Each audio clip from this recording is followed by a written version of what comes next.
चौथा बोल। ठीक है, 25 बोल पे मैं चौथा बोल जो है, इंद्रिय 5। अब शब्द इंद्रिय क्या है? शब्द इंद्रिया। इंद्रिया किसको कहेगा? प्रश्न है कि इंद्रिया किसको कहते हैं? मतलब अपने शरीर में जो क्या है, श्रेष्ठ है, वही इंद्रिय है। इंद्र किसको कहते हैं? जो देवलोक में सबसे ऊंचे पोस्ट में होता है उसको इंद्र कहते हैं। अपने शरीर में जो श्रेष्ठ है वो हमारा इंद्र है। इंद्रियां क्यों हुआ? एक से ज्यादा है, 5 है, इसीलिए इंद्रियां होगी। इंद्रिय का काम क्या है? अपने अपने विषयों को देखना, सोचना, समझना, अपने अपने विषय। आंख का विषय क्या है? देखना, तो देखेगी। कान का विषय क्या है? सुनना, तो सुनेंगे। जीभ का काम क्या? चखना, तो चखेगी। नाक का काम क्या? सूंघना, तो सूंघेगी। स्पर्श का काम क्या? समझना, तो समझेगी। जिस इंद्रियों का जो काम है उस इंद्रियों के द्वारा उसी को समझा जाता है, यही उस इंद्रिय का कार्य है। ठीक है। अब इंद्रियां कितनी? 5। 5 इंद्रियां तो हमारी है। उस इंद्रियों को मैं हमने दो भागों में बांट दी। कौन सा? द्रवेंद्रिय और भावेंद्रिय, दो भागों में बांटा गया। द्रवेंद्रिय शब्द क्या? द्रव्य, द्रव्य प्लस इंद्रिय, इसीलिए उसका संधि करेंगे तो क्या आ जाएगा? द्रव्य को एक अलग कर दो, इंद्रिया को अलग कर दो, फिर उसको संधि बना देती हूँ तो द्रवेंद्रिय हो जाता है। ठीक है। तो द्रव्येंद्रिय जैसा हुआ, कभी प्लस इंद्रिय क्या हुआ? कभी इंद्रिय। रवि प्लस इंद्रिय रविंद्रिय। ये सारा क्या है? रविंद्रिय। ये जो होता है संधि होता है। वैसे द्रव्य प्लस इंद्रिय द्रव्येंद्रिय। ये द्रव्येंद्रिय शब्द का अर्थ क्या हो? द्रव्य मीन्स पुद्गल। जो द्रव्य होगा उसको है पुद्गल। अब पुद्गल पुद्गल बहुत सुनते होंगे, किसी के मन में आएगा ये पुद्गल है क्या भाई? ये पुद्गल ही हमारे पूरे संसार में जितनी चीजें देख रहे हैं, चाहे आप मेरा शरीर देखो, चाहे आप मेरा अपना घर देखो, हमारा घर देखो, दुनिया को देखो, जितने संसार की चीज है, वस्तु है, वो सारे पौद्गलिक है, पुद्गल से बनी हुई, मैटर से बनी हुई है। ठीक है। तो द्रव्येंद्रिय क्या हुआ? द्रव्य। द्रव्य क्या हुआ? पुद्गल। जो हमारे शरीर में इंद्रिया है वो किससे बनी है? पुद्गल से बनी है, इसीलिए इस इंद्रियों को द्रव्येंद्रिय कहा गया। तो फिर भावेंद्रिय क्या है? भावेंद्रिय हमारी जो इंद्रिया है, इस इंद्रिया में समझने की जो शक्ति है वो हमारा भावेंद्रिय। अब आप हमेशा के लिए दो शब्द को याद रखना, आगे जितना भी पढ़ने जाओगे, जितने भी सब्जेक्ट आएगा, वहां द्रवेंद्रिय और भावेंद्रिय शब्द आपको लगभग लगभग मिलेगा। तो उस समय आप समझ लेना, जब भी द्रवेंद्रिय शब्द आए दिमाग में फर्स्ट वर्ड आना चाहिए पुद्गल, और भावेंद्रिय शब्द आए तो आत्मा। तो जो जो हमारे आत्मा के द्वारा करने की जो शक्ति है वो हमारे सारे भावेंद्रिय हो जाएंगे, और जो हम पुद्गल है, जो मामूली बनी हुई है, वो हमारा द्रवेंद्रिय। अब आपके मन में आएगा कि हम द्रवेंद्रिय तो हमारा है, भावेंद्रिय नहीं हो तो हमारे द्रवेंद्रिय काम करेगी? नहीं करेगी। उसका प्रूफ क्या है? कि एक व्यक्ति है, जो व्यक्ति जिंदा है उनकी अंगुली उठ रही है, वो आपको ऐसे इशारा कर रहा है, वो कर रहा है। जो व्यक्ति डेड बॉडी पड़ी है वो कुछ नहीं कर रहा है, उसकी द्रवेंद्रिया है, ऑलरेडी उनके पास है, परंतु भावेंद्रिय न होने के कारण वो कुछ काम नहीं कर पाते। तो हमारा क्या हुआ? दो चीज हो गया, एक द्रव्येंद्रिय एक भावेंद्रिय, दोनों का भाग हो गया। ठीक है। अब हमारे द्रव्येंद्रिय जो है, नाक कान आंख, ये जो 5 इंद्रिय के बारे में, तो अभी अपने उसको ही समेटते हैं। समय के अनुकूलता के अनुसार कार्य करना चाहिए। तो हमारे भीतर में जो कान है और बाहर का जो मेरा कान बना है, आप दोनों देख रहे हो, नाक भीतर में भी और बाहर में जो भी आप देख रहे हो, ये भीतर और बाहर बने हुए जो आकृति है वो हमारे क्या है? द्रव्येंद्रिय है। अब उसका अलग नाम हो गया। द्रव्येंद्रिय के देखिए दो भाग दिए है, एक निवृत्ति और एक दिया उपकरण। द्रव्येंद्रिय का दो भेद है। यदि हमारा द्रव्येंद्रिय का दो भेद है तो ये दोनों ही पुद्गल से बने हुए होंगे, ये तो हम समझ गए। तब निवृत्ति क्या है? हमारा आकार, बाहर और भीतर का दोनों जो आकार है वो निवृत्ति। आपको इतना तो पूछ सकते हैं कि इंद्रिय कितनी? 5। इंद्रिय की शॉर्ट में कितने भागों में भाग किया जाता है? दो भागों में, एक द्रव्येंद्रिय एक भावेंद्रिय। द्रव्येंद्रिय का कितना भेद है? दो, एक निवृत्ति एक उपकरण। निवृत्ति और उपकरण दोनों ही क्या है? पुद्गल के साथ जुड़े हुए। क्यों? निवृत्ति मीन्स आकार, भीतर और बाहर के आकार को निवृत्ति कहेंगे। उपकरण किसको कहते हैं? उसमें जो ग्रहण करने की शक्ति, आप बोलेंगे कि शक्ति तो है ही नहीं, तो ये शक्ति क्या है? अब आप समझ लो, आपके पास कोई कढ़ाई है, एक सिंपल एग्जांपल दे रही हूँ, कि आपके पास कोई गमला है, कोई हांडी है, तो हांडी जो बनी है वो तो हमारी निवृत्ति है, ठीक है। अब उसमें जो पानी रखने की शक्ति, उसमें कुछ के पावर नहीं है, पर पानी रखने की जगह तो बनी ना, उसका पेट जो मोटा है, तो आप पानी डालोगे ना उसमें, कढ़ाई में आप सब्जी रखोगे ना, वो आपका काम है, आप जानिए, जो भी रखोगे वो रखने का, जो लेने का, ग्रहण करने की जो शक्ति है, सब्जी ग्रहण करने की शक्ति जो कढ़ाई में है, पानी ग्रहण करने की शक्ति जो कढ़ाई घड़े में है, ये जो शक्ति ग्रहण करने की जो है, कितना ग्रहण कर सकते, मेरी मुट्ठी, एक चावल, हम मुट्ठी में एक मुट्ठी चावल हम इसमें ले सकते, ये जो एक मुट्ठी चावल हमारी मुट्ठी में माया, ये जो ग्रहण करने की शक्ति हमारी मुट्ठी में, ये उपकरण, क्लियर, बहुत इजी रूप में दिया है इसमें, उदाहरण वैसा दिया नहीं, पर मैंने आपको बता दिया। आचार्य महाप्रज्ञ जी है, अपने जैसे थोड़ी है, अपने को छोटे छोटे से समझना पड़ेगा, वो महान व्यक्ति है, तो उनकी बुक्स तो वैसी होनी ही चाहिए, और होनी ही चाहिए। 9 में जब आप लोग जैन विद्या दोगे, तब आपको जब मैं मनन मीमांसा पढ़ाने का रखूंगी, तब आप देखना हम लोग कितने सुंदर और कितनी ऊपर की लेवल की भाषा का प्रयोग करने का अभ्यास करते हैं। क्यों? गुरुदेव की है, उसमें सीधी सीधी भाषा का प्रयोग नहीं करते, कारण गुरुदेव के जैसे उनकी भाषा है, उनकी भाषा को मान रखना है। ये भी गुरुदेव महाप्रज्ञ जी, आचार्य श्री महाप्रज्ञ जी की पुस्तक है। आपको पूछ सकते हैं पुस्तक का नाम क्या है, ध्यान रखिएगा, जीव अजीब नाम है, किसकी है, आचार्य महाप्रज्ञ जी की है। इस पुस्तक में देखिए क्या दिया हुआ है, चित्र में कलर क्या दिया है, ये आपका सिद्धू का कलर है, ये निर्मल पवित्रता का कलर, ये कलर है, ब्लू कलर जो है, व्हाइट कलर जो है हमारे क्या है, भक्ति का जो वीतराग का कारण होता है ना, वो का कलर है। इसमें जो एक देखिए बटरफ्लाई दिए, क्या है, हमारा जीवन ही ऐसा है कि हम उड़े, ऐसे जीवन है, ये ऐसे ही कोई बुक्स नहीं बनाई जाती है, ये अभी आपका विषय नहीं है। कोई भी पुस्तक का कलर, कोई भी पुस्तक का चित्र ऐसे ही नहीं बनाया जाता है, उसके पीछे भी बहुत सारे राज रहते हैं। अब अपने अपने उपकरण पढ़ रहे थे, उसमें आ जाते, तो ग्रहण करने की जो शक्ति उपकरण है। अब हमारे भावेंद्री का क्या भेद है, दो भेद, तो भावेंद्र का दो भेद, लब्धि और उपयोग। लब्धि मीन्स क्या होती है, अपने बोलते हैं ना, उनके पास लब्धि थी, इनके पास लब्धि थी, गौतम स्वामी के पास लब्धि थी, अपने बोलते हैं लब्धि मीन्स कैपेसिटी, योग्यता। उनके पास ये लब्धि थी कि वो 48 मिनट में इतने चितार लेते, ठीक है। उनको इतना चितारना हो जाता है, उतनी कैपेसिटी, उसको कहते हैं लब्धि। अब लब्धि के बाद उपयोग, उपयोग शब्द क्या होता है, अपने बार बनकर थारा उपयोग होने की, तो बड़े होते तो कहते उपयोग से काम करना, मतलब सोच से, हाँ पावर, पावर, ठीक। तो ये क्या होता है, अपने मन में भाव आ जाता है कि कोई बड़े बोलते हैं उपयोग से काम लेना, मतलब अपनी बुद्धि जो है उसी से काम लेकर काम को वैसे करना जैसे करना, एज इट इज करना, काम को कहते हैं उपयोग। आप उसको प्रवृत्ति कर रहे हो, उसको कहते हैं उपयोग। अब एग्जाम्पल एक आपकी पुस्तक में जो दिया है, वो तलवार का दिया है, तो तलवार जो है वो, उसकी जो तलवार की आकृति निवृत्ति हो गई।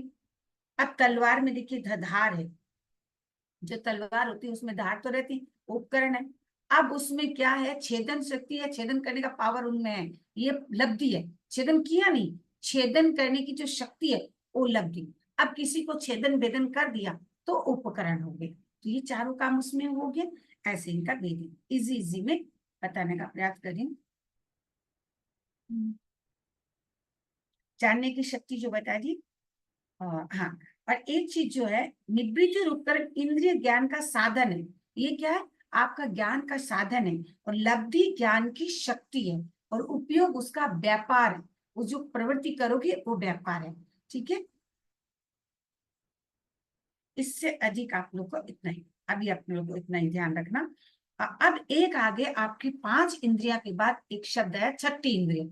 छठी इंद्री जो है वो मन है।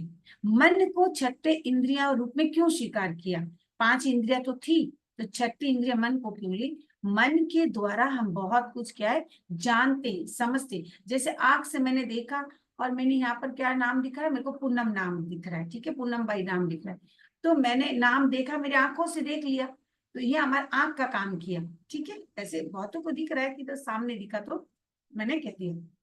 वैसे मन जो है वो हमारे क्या भीतर और बाहर दोनों चीजों को समझता भी है, उनका काम है, वो समझ लेते हैं अपने इतने पारो। मूर्त अमूर्त दोनों को ही जानते हैं। हमारी इंद्रियां जो है केवल मूर्त मूर्त को देखेंगे, मतलब जिसमें वर्ण गंध रस स्पर्श रहेगा उसी को केवल हमारे आंखों देखने का विषय बनेगा। उसमें भी सब विषय नहीं बनेगा। जो अति सूक्ष्म हो तो हमारे काम नहीं आएगा, आंखों से समझने का उपयोग नहीं कर सकते हम। परंतु मन जो है ये हमारा क्या है, देखिए इसमें एक लाइन पढ़ रही हूँ, आप समझ लो, आप लोग भी खोल लो। 5 इंद्रिय के अतिरिक्त एक और भी इंद्रिय है जिसे मन कहते हैं। मन ज्ञान का साधन है, वो समझता है, मैंने समझने का प्रयोग किया। स्पर्श आदि के तरह बाह्य साधन न होकर आंतरिक साधन है, इससे हम भीतर की चीज भी समझ लेते हैं, हमारे भीतर का जो सोच है वो समझते हैं।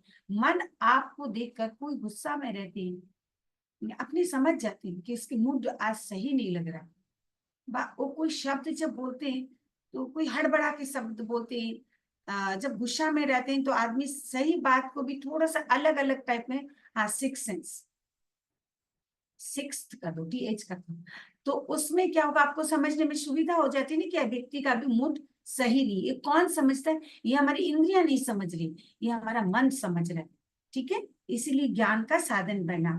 अब इसे क्या है कि अंतःकरण भी कहते हैं, अंदर से समझा, इसलिए अंतःकरण कहा गया। मन का विषय बाह्य इंद्रिय तक सीमित नहीं है। बाह्य इंद्रिय जो होती है बार बार देख लेगी उतना ही वो समझ जाएगी, किंतु मन हमारे वहां तक उनका लिमिटेशन नहीं, उसके आगे भी वो कुछ समझता है। इसलिए मन को हम एक और इंद्रिय में प्लस कर लेंगे।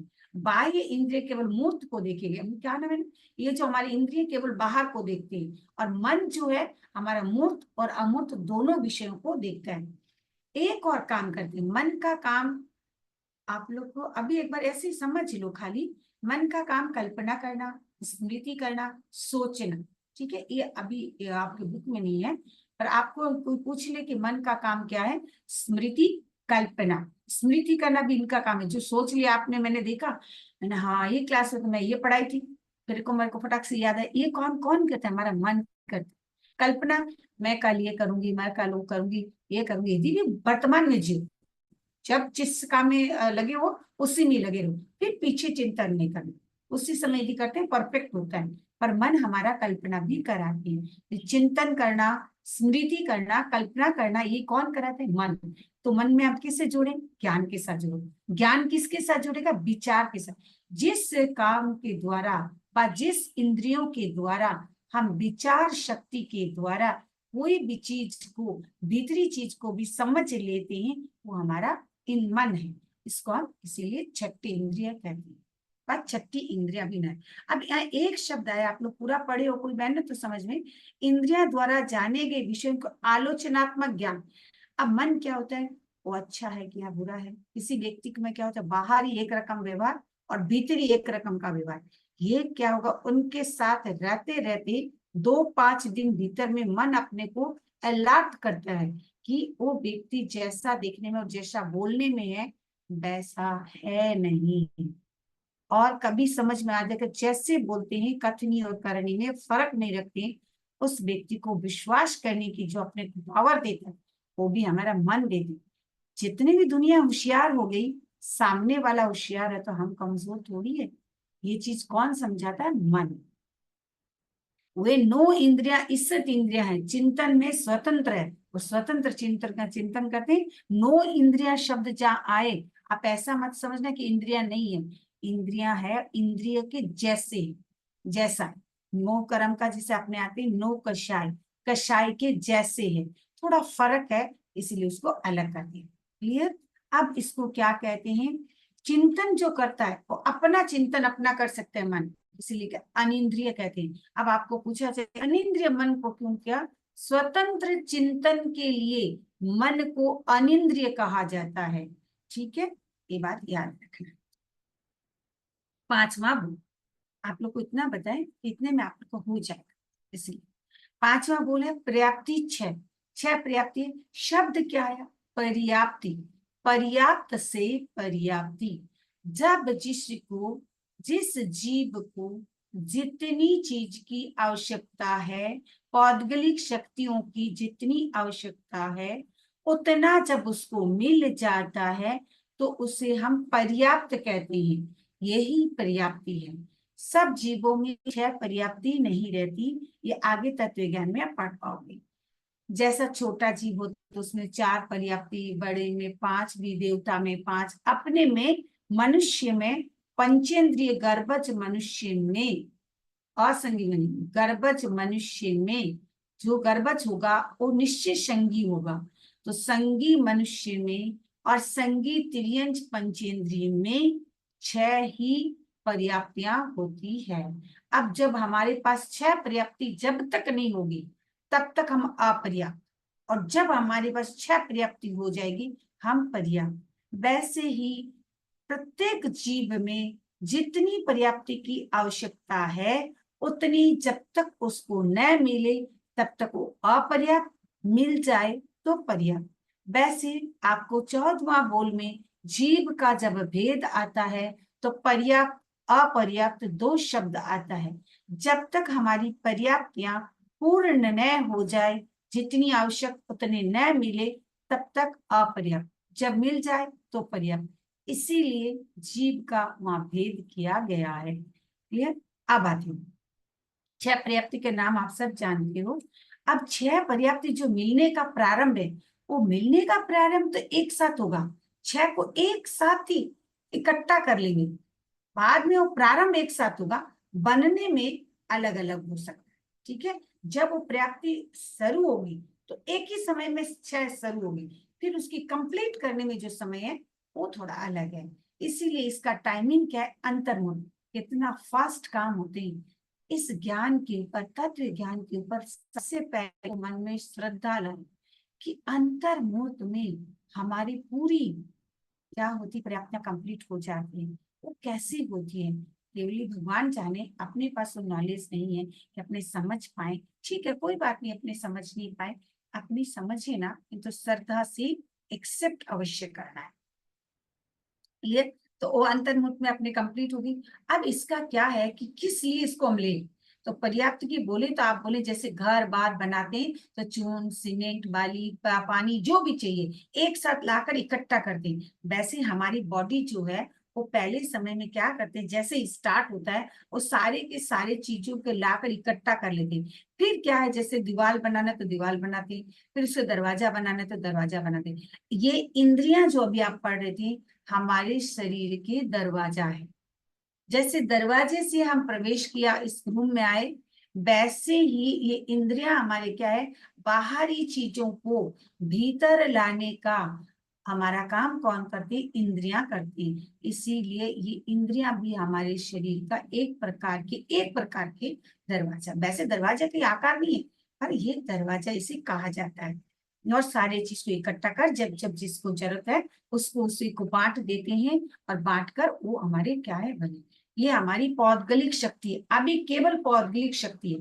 अब आपके मन में आएगी कि पौद्गलिक शक्ति जो है इससे हमें क्या करना चाहिए, इसे हमें क्यों लेना चाहिए। यदि हमारा पौद्गलिक शक्तियों को हम एक्सेप्ट नहीं करेंगे, नहीं ग्रहण करेंगे, हमारी शरीर कैसे बनेगा। हमारी पूरी जो बॉडी बन रही है ये पौद्गलिक शक्तियों के द्वारा बन रही है। बस इसका 6 नाम याद रखना, पौद्गलिक शक्ति रखना। 48 मिनट पूर्ण होने में लगता है, स्टार्टिंग एक साथ हो जाता है, ये सारे जो अलग अलग चीजें बनती है, जैसे जैसे हमारी बरगनाएं हमारे पास रहती है, जो भी हमारी पौद्गलिक शक्तियां रहती है, पखवाड़ा उसमें बताऊंगी ना, ठीक है ना। हाँ हाँ, समझ गई। जिस पुद्गल शरीर के 5 प्रवृत्ति जरूरत है, जिसको जितनी जरूरत है उतनी मिल जाती है।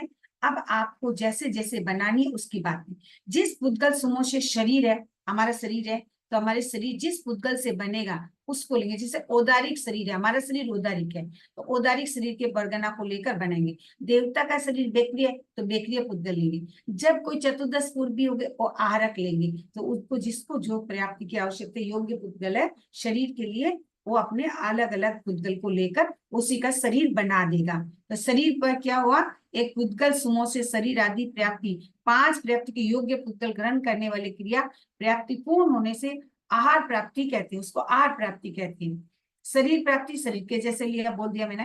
त्वचा आदि इंद्रिय की रचना, अब आपने क्या त्वचा क्यों दिया, स्किन क्यों दिया, 5 इंद्रियां जो है ना, इसलिए का नाम देकर आदि मीन्स होता है और एक्स्ट्रा जो भी साथ में वो ले लिए, उसी से हमारे इंद्रियां सारी बनेगी, तो उसको हम क्या कहेंगे? देखिए इंद्रिया प्राप्ति, इंद्रिय प्राप्ति जो हुई उसके लिए लिया। अब श्वासोच्छ्वास, श्वासोच्छ्वास के लिए जो आप, अब एक चीज ध्यान रखिए, यदि इतने कठिन में आपको जाना नहीं अभी, अभी आप ध्यान रखें कि जो श्वास आता जाता है ना, ये कि तो जीव नहीं, ये अजीब है, ये ध्यान रखना। श्वास हमारा जीव नहीं है, ठीक है, ये अजीब है, कारण इसको अपने, ये हवा जो है ये तो है वायु का एक अजीब, और अपने जो श्वास ले लें, ये श्वासोच्छ्वास बरगना एक प्रकार की पुद्गल है, उस पुद्गल से श्वासोच्छ्वास होता है। देखिए अब लिखिए, श्वासोच्छ्वास के योग्य पुद्गल को ग्रहण करके उत्सर्ग ग्रहण करने की बाली शक्ति, एक बार लिए और छोड़े, ये हमारा प्राप्ति है। प्राप्ति अजीब है, इसलिए श्वास जो ले लें वो एक बरगना है, और बरगना क्या होते हैं? पुद्गल है, पुद्गल अजीब है, इसीलिए श्वासोच्छ्वास बरगना हमारा क्या हुआ? अजीब हो गया। तो श्वास जो ले रहे हो ये अजीब है। इसे और डिटेल्स में भी इतना इतना भाषा जो बोल रहे हैं, आपको लग रहा है मैंने 1 मिनट में आपका नाम ले लिया, 1 मिनट में आपको पढ़ा दिया, नहीं, इतना प्रोसेस चलता है जैसे लेबोरेटरी में चलता है। ये एक लेबोरेटरी है हमारा मुंह, उसमें हमने पुद्गल को ग्रहण कर रहे हैं, जिस पुद्गल को हमने लिया उसी पुद्गल में मुझे भय बनाना है, तो उसी पुद्गल में हमारा फटाफट वो भय बना, और उसके बाद में वो ध्वनि बनी, ध्वनि पूरे में छिटकाई और वो कान में गई, कान में भी इतना जल्दी आपको भय नहीं सुनाई देगा, उसके लिए भी बहुत बड़ा प्रोसेस होता है। जैसे गर्म हांडी है, गर्म एकदम उकलती हांडी को आपने नमाया, उसमें पानी डाले, पानी चूस लिया, फिर पानी डाले, पानी चूस लिया, फिर पानी डाले, पानी चूस, जब तक वो हांडी ठंडा होकर पानी रुक नहीं सकते तब तक उसमें पानी रुकेगा नहीं ना। जब वो ठंडी हो जाएगी तब वो पानी चूसेगा नहीं, पानी उसमें रुकेगा। कि कान में भी वैसे ही भाषा जाकर तब रुकेगा जब उसका स्कंद उतना बनेगा जो हमारे सुनने के योग्य बन गया। प्राप्ति तो आगे जाइए, सारे प्राप्ति अजीब है। प्राप्ति मीन्स ही पौद्गलिक शक्ति, सारी प्राप्ति अजीब है, एक भी नहीं। कारण अभी हमारी बॉडी बन रही है, इसीलिए मैंने कहा ना कि पर्याप्तियां पड़ी रहेगी। हमने मर गई, मेरी शरीर पड़ा है, औदारिक शरीर मेरा पड़ा रहेगा, किंतु फिर भी क्या है, काम नहीं करेगा। इसके मतलब वो सारी चीजें पड़ी रहेगी, पौद्गलिक चीजें पड़ी रहेगी, तो संसार में मिलेगा। एक पुद्गल कभी घटता नहीं है, एक पुद्गल कभी बढ़ेगा नहीं, एक जीव कभी बढ़ेगा नहीं, एक जीव घटेगा नहीं। संसार का बैलेंस वैसा ही रहेगा, जैसे आप नेट बैलेंस करोगे तभी आपको क्या करेगा, इनकम टैक्स वाला जमा लेगा, नहीं तो नहीं लेगा। ये बैलेंस शीट है, क्लियर। अब मन की, मन भी क्या है हमारा, ये पौद्गलिक शक्ति से ही बनता है और उससे मन प्राप्ति होती है। अब ये सारी चीजें आपको 6 नाम है, उतना ही ध्यान रखना है। अब छठा बोल प्राण 10, प्राण 10 आप लोग को मोटा मोटी जो जरूरत है उतना बता दीजिए। छठा बोल प्राण 10 से, प्राण 10 में क्या होगा, प्राप्ति और प्राण में क्या है, एक थोड़ा सी, ये हमारे जीवनी शक्ति है, ये हमारे आत्मा के साथ जुड़ी। जैसे अपने द्रवेंद्र और भावेंद्र 2 शब्द पढ़ लिए, अब अपने प्राप्ति और प्राण पढ़ लिए। प्राप्ति जो है पुद्गल के साथ जुड़े हुए, प्राण जो है हमारे आत्मा के साथ जुड़े हुए, क्लियर। तो ये हमारी क्या है, जीवनी शक्ति है, जीवन की शक्ति। जब तक जीवन में ये 10 प्राण है, ये प्राण में आयुष्य प्राण जो लास्ट वाला है, सारे नष्ट हो गए, एक आयुष्य प्राण है, तब तक भी हम जिंदा है। भले हम हिल भी नहीं रहे, हम डुल भी नहीं रहे, लोगों को लग रहा है हमारा शरीर नहीं चल रहा है, परंतु है। इसलिए प्राण में और पर्याप्त में ये एक फर्क है, ठीक है। अब आपने किसको क्या बताना है, प्राण और प्राप्ति में देखो क्या भेद दे दिया। प्राण जीव शक्ति है, और ये क्या है, प्राप्ति क्या है, आपका पौद्गलिक शक्ति है। हमने बोलना चालना जो भी काम करें, प्रवृत्ति करें, ये हमने पुद्गल को ले लिए, किंतु इसका कार्य कौन कराए, प्राण कराए। इसलिए प्राण नहीं है, प्राप्तियां पड़ी पड़ी कुछ भी नहीं कर सकते।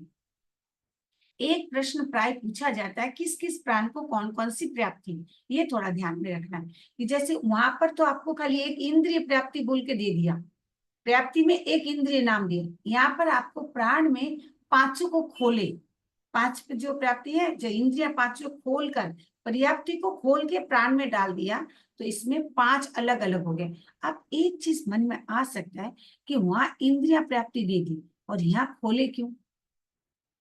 इसका कारण ये है कि उस समय तो केवल पुद्गल को इकट्ठा करना था, यहाँ अपने अपने कार्य में लगना है। जब हमारा आंख काम कर रही है, इसमें प्राण शक्ति लगेगा तो आंख का गोला बना हुआ है, और यदि प्राण शक्ति नहीं तो आंख देखने का काम नहीं कर पाएगी।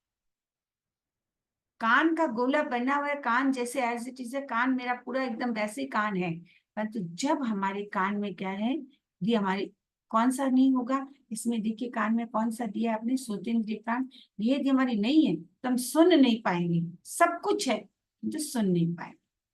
हमारे भीतर की आकृति वकृति निवृत्ति सब बनी हुई उपकरण भी मेरे पास रेडी है, किंतु उसका काम में नहीं है।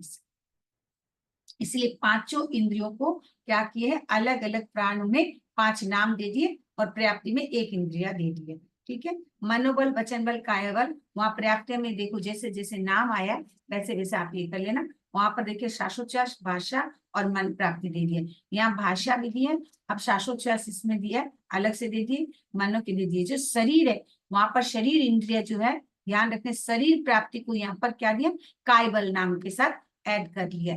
ठीक है, याद रखने की समस्या नहीं हो आपको, तो एक साथ इसे मिला देना। आगे आया है 5 इंद्रिय का कारण क्या हुआ, अलग अलग मनोबल, वचन बल, काय बल, कर्मशी हो गया, कारण शरीर को साथ में ले लिया तो मनोबल, वचन बल, काय बल कर लिया। अब आगे जाकर श्वासोच्छ्वास प्राण का किसके साथ है, श्वासोच्छ्वास के साथ जोड़े, आयुष्य प्राण को आहार प्राप्ति के साथ जोड़े। इसको कभी कभी कंफ्यूज हो जाते हैं, आयुष्य प्राण के साथ किस प्राप्ति को जोड़ा गया, तो बोलना आयुष्य प्राण के साथ आहार प्राप्ति को जोड़ा गया, इसको थोड़ा सा ध्यान रखना।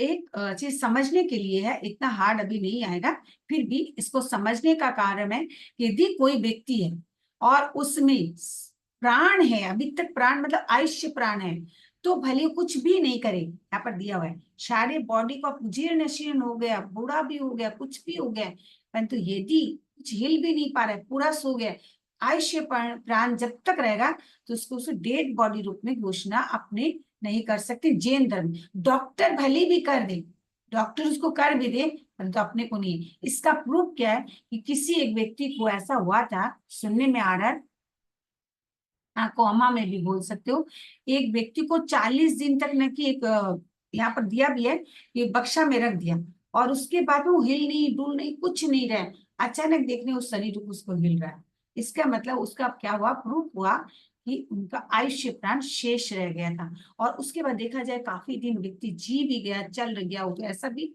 हो सकता है। मैंने देखा नहीं, पढ़ा, मेरा भी इतना ही नॉलेज है इसमें, तो मैंने पढ़ाई है, इस चीज को मैंने देखा नहीं। एक चीज और आपको इसमें पढ़ना है, अपवर्तनीय और अनवर्तनीय। एक है अपवर्तनीय, एक अन शब्द एक साथ नहीं बोल पाओ तो अन परिवर्तनीय कर देना तो भी होगा। ये 2 शब्द कभी कभी पूछा जाता है। मतलब क्या है कि किसी व्यक्ति का जो आयुष्य है वो अचानक भी भोग लिया जाता है, और कभी कभी क्या होता है कि ऐसा होता है कि उसको किसी भी परिस्थिति आ जाओ, वो काल मृत्यु नहीं करेगी, काल मृत्यु उनका नहीं होगा। ये कौन होता है काल मृत्यु, किसका होगा, जैसे देवता, नरक, जो यौगलिक होता है उन लोग का, 63 सलाह का पुरुष जैसे तीर्थंकर, चक्रवर्ती, वासुदेव, प्रति वासुदेव, इन लोग का काल मृत्यु नहीं होगा। इनका जितने आयुष्य होगा उतना पूरा आयुष्य इन लोग का भोगेगा, चाहे कितनी लड़ाई हो जाए, कितनी कट जाए, कुछ भी हो जाए, उनकी मृत्यु नहीं होगी। इसलिए इनका 2 भाग दे दिए। जो आयु बंधकालीन स्थिति के पूर्ण होने से पहले भी भोगा जा सके, जैसे कोई व्यक्ति का एक्सीडेंट हुआ, वो डेथ हो गया, हो सकते उसी समय उनका आयुष्य और बचा हुआ होगा, पर वो उदीर ना कर लिया, आयुष्य की उदीर ना होगी, डेथ हो गया। परंतु जो आयुष्य बंधकालीन स्थिति के पूर्ण होने से पहले न भोगे जा सके, वो अनपरिवर्तनीय कहा जाता है, उनका अब मृत्यु नहीं होगा। इनका 2 भाग है। अब 2 भाग में और इनका भाग निकलता है, एक शोक कर्म और एक निरूप कर्म। शोक कर्म का मतलब क्या होता है, आघात लगता है। शोक कर्म का 7 भेद होता है, अभी आपको 7 भेद नहीं, आप खाली ये सोच रहे जैसे कोई विष से मर गया, किसी को सांप काट दिया, कोई खड्डा में गिर गया, ये सब होता है, इसको कहते हैं शोक कर्म।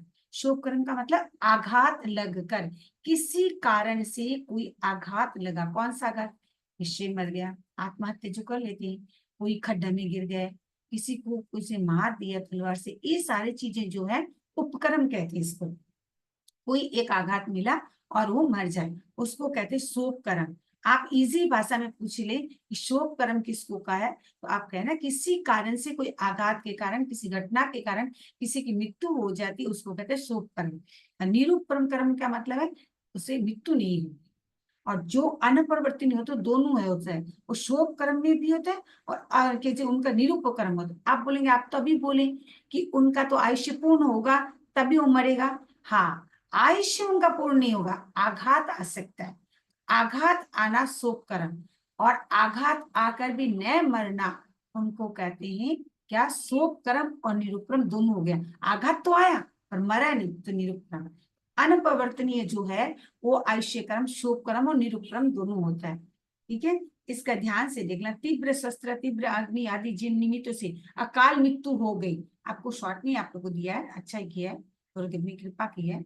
और अनपरिवर्तनीय जो है शोक कर्म और निरूपक्रम दोनों प्रकार, इस आयु काल अकाल मृत्यु लाने वाले उक्त निमित्तों को प्राप्ति होती भी है और नहीं भी होती है। उक्त निमित्त मिलने पर भी अनपरिवर्तनीय आयु वाले को क्या होगा, आयु पूर्ण नहीं होगा, मृत्यु नहीं होगी। किसकी नहीं होगी। अब यदि खाली इतना सी शॉर्ट में पूछ ले, अनप्रवर्तनीय में जिसका निरूपक्रम है, शोक क्रम नहीं, निरूपक्रम जो है उनका क्या आयुष्य पूर्ण हो जाता है, आवरण नहीं, उनका आयुष्य पूर्ण नहीं होगा, वो पूरा भोगेगा। उक्त शब्द तो नहीं, उक्त मतलब ऊपर, उल्लेख करना, उक्त, उक्त मतलब उल्लेख करना। ठीक है, तो नरक देव असंख्य, असंख्य वर्ष जीवी, असंख्य वर्ष जीवी मतलब यौगिक समझना, यौगिक को असंख्य वर्ष कहते, जो आयुष्य करोड़ पूरब से कुछ अधिक हो जाता है और बाकी लंबे चौड़े जितने हो गए आगे आप लोग पढ़ोगे। तिर्यन चरम शरीरी, चरम शरीर ना मोक्ष जानने वाले, जिस शरीर से समझ लो मैं इसी भव में इस शरीर से मैं मोक्ष जाती हूँ, उसको कहते हैं चरम शरीरी। तो चरम शरीरी। और त्रिषष्टि मतलब क्या है, 63 शलाका पुरुष को कहते हैं त्रिषष्टि शलाका पुरुष। ये तीर्थंकर चक्रवर्ती वासुदेव मैंने कह दिया आप लोग को, ये सारे का आयु अपने पूर्ण होने के पहले वो मरेंगे भी, इसीलिए इनका आयु को निरूपण कर्म आयु कहते हैं। शोक कर्म और निरूपण दो प्रकार के होते हैं। इस आयु को अकाल मृत्यु लाने वाले उक्त निमित्त, उक्त मतलब ऊपर वाले, ऊपर जो कौन सा हुआ भाई उक्त, अभी पूछे आपने, तीव्र शस्त्र, तीव्र अग्नि, ये उक्त है, उक्त मतलब उल्लेख ऊपर किया गया। निमित्त प्राप्ति होती भी है और नहीं भी होती, उनको हो भी सकती है, ऐसा चीजें उसको मिल भी सकती है और नहीं भी मिल सकती है। उक्त निमित्त मिलने पर भी ऊपर जो उल्लेख किया वो यदि निमित्त मिलता भी है, आना प्रतिवायला मृत्यु नहीं होगी, निरुपम है ना, इसलिए मिलेगा नहीं। आघात आ सकता है, मिलेगी। जिसका पूर्ण तेज होता है, पुण्य का तेज होता है, उनका अपने बहुत बार बोलते नहीं, अरे उनको तो हर चीज मिल जाती है, ये कोई बात नहीं है। उनका पुण्य जब प्रबल होते हैं तब उनका हर चीज अच्छा होता है, और पुण्य जब कमजोर होता है तब ये नहीं, इनका पुण्य बहुत जोर रहता है। हम्म, ये उदाहरण के बाद की आवश्यकता है, पर तो फिर भी समझने के लिए इतना समझ लो कि यदि कोई व्यक्ति है, तो एक घास का उदाहरण यहाँ पर दिया आप लोग को कि कर्म बात के अनुसार स्पष्ट ही करने, आयुष्य कर्म का चिरकाल भोगे जाने वाले एक साथ जल्दी भोग जाते हैं। अब आपको लगे कि प्लेन से कोई व्यक्ति गया और 100 आदमी एक साथ मृत्यु हुई, कैसे संभव होता है, तो यह एग्जाम्पल दे दिया कि समझ लीजिए कोई घास है, उसका डंडी बांधिए, बहुत टाइट से दी बांधोगे, तो उसमें जब आपने आग लगाओगे तो बहुत धीरे धीरे धीरे धीरे धीरे धीरे वो आग भीतर तक जाएगी, पूरा घास जलेगा। ठीक है, और यदि उसको ढीला बांध दी तो आग फटाफट उसके अंदर जाके पूरा जला देगा। तो ये एक एग्जाम्पल दे दिया। वैसे कपड़ा भी है, तो बोले कि यदि कोई सूखता कपड़ा को सुखा तो आपने गीला कपड़ा को तो पोटला बांध करके तनी के ऊपर रख दिए, कभी कभी बाथरूम में पानी झराने के रख लेते और भूल गए, उसको सुखाए नहीं, दूसरा दिन जाके देखते हो कपड़ा तो काफी भीजा रह गया, क्यों, उसको अपने अलग नहीं किया। तो ये समझाने के तरीका है, इतना आप लोग का भी बस। अब आज 7वां बोल कंप्लीट हो जाएगा। मैंने तो कल का रिकॉर्डिंग भेज दिया क्लास में, आप लोग देखो, मैंने लिखा भी है 11वां 12वां 13वां बोल का रिकॉर्डिंग कल का भेजा हुआ है। ठीक है, अब 7वां बोल में शरीर 5, इतना हार्ड प्रश्न नहीं आएगा, बस शरीर से एक दो प्रश्न इजी हो जा रहे। एक तो इंद्रिया वाले याद रखना, द्रव्येंद्रिय भावेंद्रिय वाली बात है, उसको थोड़ा सा पढ़ लेना, याद रखना। और व्याप्ति और प्राण में आप लोग अभी इतना ही रखना, प्राण में उनका नाम पर्याप्ति क्या है, प्राण क्या है, और हो सके तो बहुत ज्यादा परिवर्तनीय और परिवर्तनीय, दो शब्द आप लोग अभी ध्यान में रखना। अपवर्तनीय अनपरिवर्तनीय शब्द को खाली ध्यान रखना। बस मुझे लग रहा है अभी इतना ही आप लोग के लिए एनफ है। अब सातवां गोल है शरीर पांच। शरीर पांच में क्या है, शरीर है क्या, जो नश्वर है वो शरीर है, जो नष्ट होता है वो शरीर, जिसमें संसारी जीव का वास होता है, आश्रय होता है। हम संसारी है, नरक, देव, तिर्यंच, मनुष्य, हम संसार में भ्रमण कर रहे हैं, तो हमें कहीं ना कहीं अटका रहे। आज मेरा ही घर है तो मैं कहीं भी जाऊं, आकर अपना घर, कहते हैं ना, home home sweet home, there is no place like home. कैसा भी घर हो, अपना घर अपना जैसा होता है।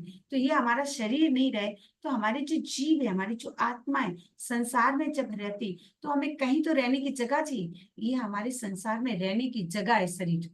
ठीक है। अब ये शरीर पांच प्रकार का है। औदारिक शरीर, आहारक शरीर, बेक्रिय शरीर, तेजस शरीर, कार्बन शरीर। आप औदारिक, आप लोग का बेक्रिय, आहारक, तेजस, कार्बन ऐसे कर्मश दिया हो।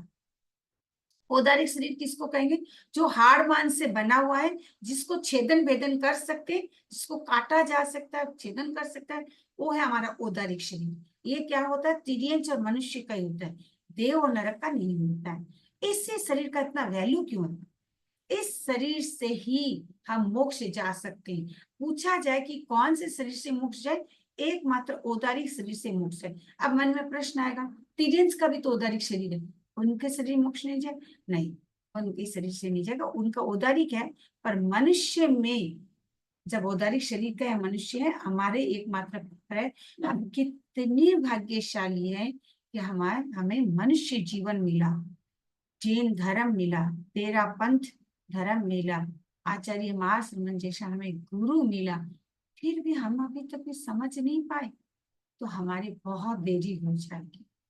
अपने आप को सोचना है, अपने आप को सोचना कि मेरे पास औदारिक शरीर है, हम सब कुछ कर सकते हैं। आप बोले ना ये नहीं होता, ये नहीं होता, ऐसा कुछ औदारिक शरीर में इम्पॉसिबल वर्ड नहीं है।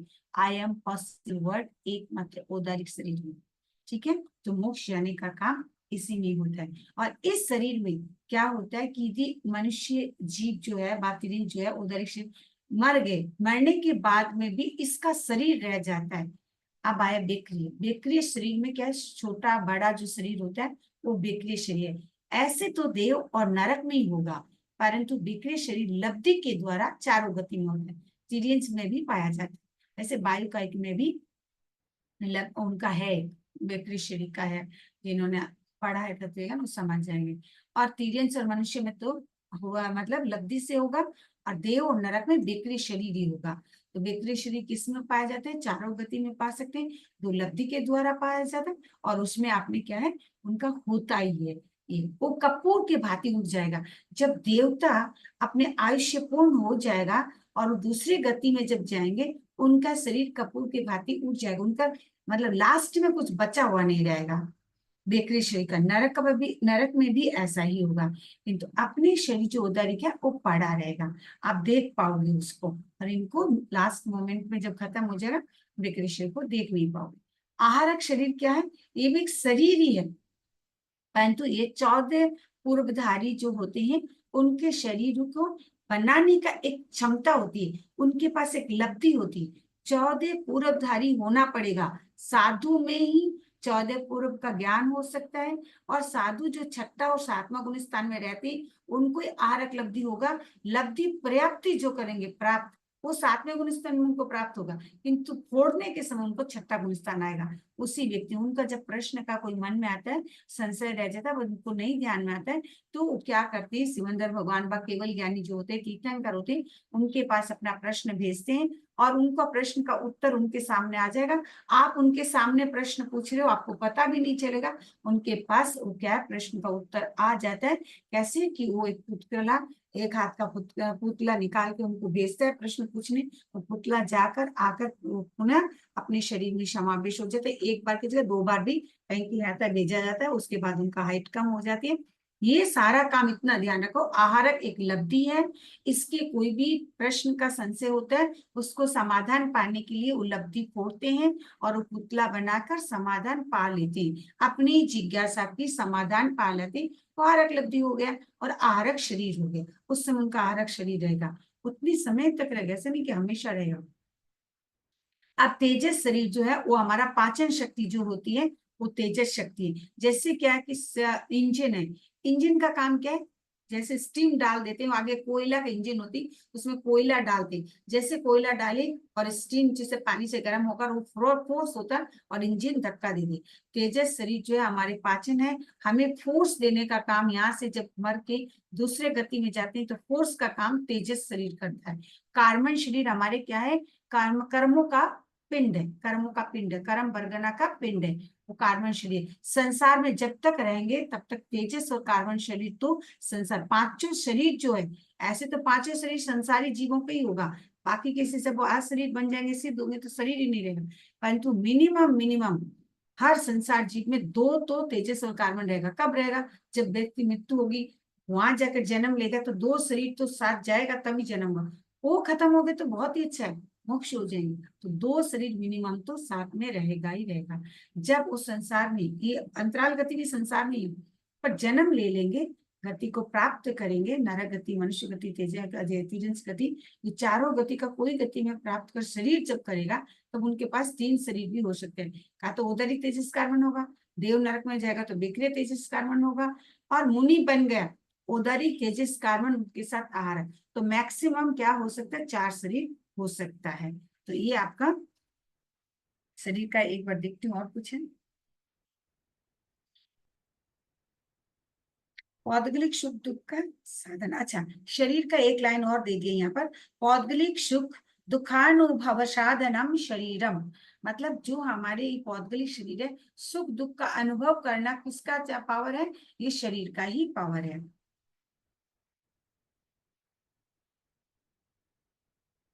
तो